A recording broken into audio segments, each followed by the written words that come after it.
Hi, here at the Australian Armour and Artillery Museum on the weekend of AusArmourFest 2024, and we're taking a look at their example of the Matilda II. So labelled here as a British tank, but this is the one that has been modified for Australian service. Australia really liked the Matilda in the jungles of Southeast Asia. It was able to provide close support to the infantry there.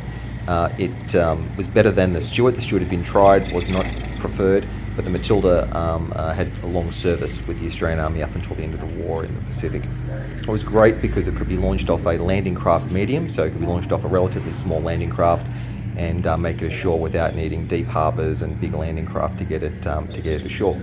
Some of the mods we made include these covers here at the end of the fenders, these brush guards, heavy cast brush guards that stopped vines and the jungle from getting tied up in the tracks and the running gear. Matilda has these side skirts. These side skirts obviously make it difficult and to keep it clear, and these brush guards stop the jungle getting in there. Similarly, these plates were welded like a collar around the turret. These also helped keep vines and the foliage from getting caught up around the turret ring and fouling the turret. So another countermeasure against the joys of operations in the jungles of Southeast Asia. Coming around to the left rear of the vehicle, so this box was added. This box housed a telephone that could be used for communication between infantry and the commander of the tank. So the Matilda in the jungle was always supporting infantry very closely, and this was a way of them communicating with the personnel in the tank.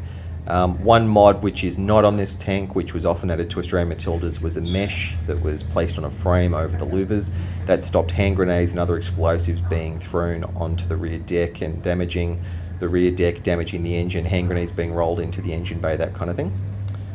So moving back up to the front, there's the brush guard that's on the other side. One other thing in this example is it still has the original 2-pounder anti-tank gun that the Matilda was mounted with for service in Europe.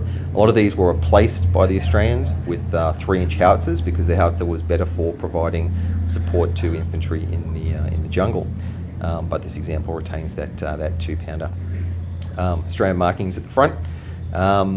Yeah, so that's the Matilda as it was used by the Australians in the jungle.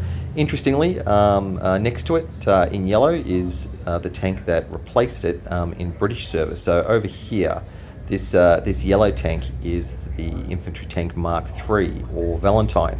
So the British retired the Matilda early in the war and replaced it with this Valentine that saw service in the desert and some limited use in Northwest Europe.